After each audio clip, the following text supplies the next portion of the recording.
Hello. അപ്പോൾ ഒരാളുടെ ശല്യം സഹിക്കാൻ വയ്യാണ്ടാണ് ഈ വാതിൽ ഞാൻ തുറക്കണത് കേട്ടോ. വേറെ ആരുമല്ല, നമ്മുടെ പൂച്ചക്കുട്ടനാണ്. ഭയങ്കര ബഹളമായിരുന്നു. അത്രയും വിശപ്പില്ലാണ്ട് അവൻ അത്രയും ഒച്ച ഉണ്ടാക്കാറില്ല കേട്ടോ. അപ്പോൾ അതേപോലത്തേക്ക് നോക്കിയപ്പോൾ 2 മയിലുകൾ വന്ന് ഒച്ച ഉണ്ടാക്കണ്ടായിരുന്നു. മയിലുകൾ ഓൾമോസ്റ്റ് നമ്മുടെ വീട്ടിലുണ്ടാവാറുണ്ട്. ഒരാളുടെ സൺഷൈഡമ്മയ്ക്ക് ചാടി, മറ്റാളതേ പറമ്പിലേക്ക് പോയി.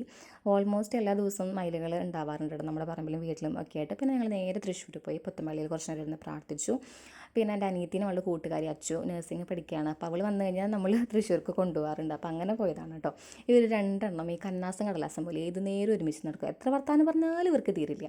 ഇവർ നേരെ പോകുന്നത് ഷേക്ക് കുടിക്കാനാണ്. നമ്മുടെ PJ ഫ്രൂട്ട്സ് തൃശ്ശൂരൊക്കെ എല്ലാവർക്കും അറിയാമെന്നുണ്ടാവും. ഞങ്ങൾ പോയപ്പോൾ തിരക്കധികം ഉണ്ടായിരുന്നില്ല, കുറവായിരുന്നു കേട്ടോ. അവിടെ അടിപൊളി ഷേക്ക് കിട്ടും. നമ്മുടെ എന്താ പറയുക, ബഡ്ജറ്റിന് ഫ്രണ്ട്ലി ആയിട്ടുള്ള നല്ല ക്വാളിറ്റിയിലും ഫ്രഷ് ഫ്രൂട്ട്സ് കൊണ്ട് മാത്രം ഉണ്ടാക്കുന്ന ജ്യൂസും ഷേക്കും ഒക്കെ ആയിരിക്കും. അവിടെ എത്തിയിട്ട് പിന്നെ ഏത് പറയണമെന്നായിരുന്നു അവരുടെ ഒരു കൺഫ്യൂഷൻ. അവസാനം അവർ ഓർഡർ ചെയ്ത് ഷേക്കും കാര്യങ്ങളൊക്കെ കുടിച്ചിട്ട് ഞങ്ങൾ അവിടെ നിന്ന് ഇറങ്ങി. പോണ വഴിയിൽ ഒരു ഐസ്ക്രീം കട കണ്ടു. അപ്പോൾ അവിടെ കയറാൻ ചേച്ചി എന്ന് പറഞ്ഞിട്ട് പിന്നെ അവിടെ കയറി. ഞങ്ങൾ ആദ്യമായിട്ട് കയറുകയാണ്. കുഴപ്പമൊന്നും ഉണ്ടായിരുന്നില്ല, കാണാനൊക്കെ നല്ല ഭംഗിയുണ്ടായിരുന്നു. അങ്ങനെ അവിടെ നിന്നും ഐസ്ക്രീമും കാര്യങ്ങളൊക്കെ കഴിച്ച് ഞങ്ങൾ അവിടെ നിന്ന് ഇറങ്ങി. തൃശ്ശൂർ റൗണ്ട് മുഴുവൻ ഇവരെ നടത്തിച്ചു, സാധനങ്ങളും കാര്യങ്ങളൊക്കെ മേടിച്ചു. പിന്നെ ഞങ്ങൾ നേരെ വീട്ടിലേക്കാണ് എത്തിയത് കേട്ടോ.